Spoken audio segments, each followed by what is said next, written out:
करूंगी नशाद साहब, ये रजी साहब भी फरमा रहे हैं कि और कल तक भी यही बातें हो रही थी कि खान साहब ने अपने रवैये में थोड़ी लचक दिखाई है, फ्लेक्सिबिलिटी का मुजाहरा किया है, क्योंकि हम सभी ये बात कर रहे थे कि पहल करेगा कौन। अगर पहल हो ही चुकी थी, आपको नहीं लगता कि जिम्मेदारी का सबूत दिया जाता रियासती सतह पर और उस वेलकम किया जाता उस फ्लेक्सिबिलिटी को? अब क्या ऑप्शन है गवर्नमेंट के पास? गवर्नमेंट क्या ऑफर कर सकती है पीटीआई को या बानी पीटीआई को?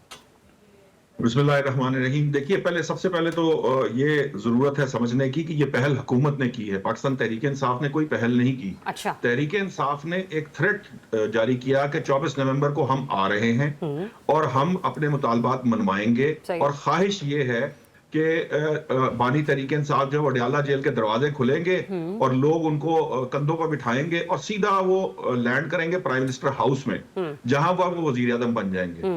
अब मसला ये है कि ये ख्वाहिश तो है, अच्छी ख्वाहिश है, हर जमात के चाहने वाले अपने लीडर को देखना चाहते हैं, लेकिन इसके ये जो अभी रजी साहब ने हवाला दिया ना, इसका कुछ तरीकेकार होता है। ये बादशाहत पे शायद मुमकिन हो सकता हो या डिक्टेटरशिप में ऐसा मुमकिन हो सकता हो, लेकिन जमहूरी मुल्क में ये मुमकिन नहीं है कि इस ख्वाहिश को अमली जामा बना दिया जाए विदाउट ऑप्टिंग जो ड्यू प्रोसीजर है उसके बगैर।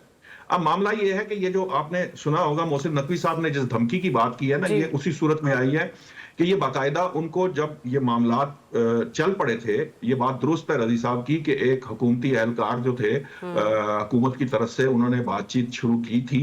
बात दूसरी मीटिंग में कुछ और लोग भी थे, लेकिन जब उनको ये थ्रेट दिया गया कि जी आपने ये जो रिहाई है वो क्यों नहीं होने दी, उन्होंने कहा। और ये एक और बात भी मैं बताऊं, प्रॉब्लम क्या है? प्रॉब्लम ये है कि अब फैक्ट्स को जब आप गलत कर देते हैं ना, उससे प्रॉब्लम आती है। गिरफ्तारी जो है वो कल रात कोई गिरफ्तारी नहीं डाली गई।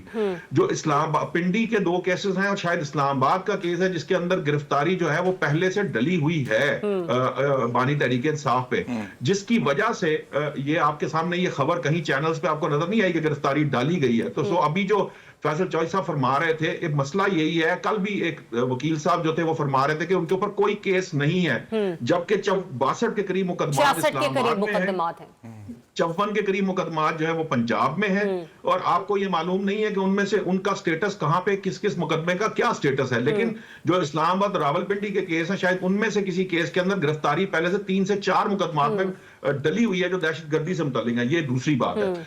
अब जब इस सिचुएशन के अंदर जब आप मामलात को करेंगे, मुज़ाकरात करेंगे, तो मुज़ाकरात की सूरत में अगर कोई वो नतीजा खेज साबित हो तो फिर एक प्रोसीजर शुरू होगा जिसमें उनकी तरफ लीनियंट व्यू इख्तियार किया जाएगा। ये नहीं हो सकता कि उन मुज़ाकरात को टेबल तक लाने के लिए बज़ाहिर तो ऐसे लग रहा है कि जैसे 24 नवंबर की कॉल जो है वो पीटीआई और रियासत दोनों के माबैन इस कॉल का होना शायद एक बहुत जरूरी हो चुका है।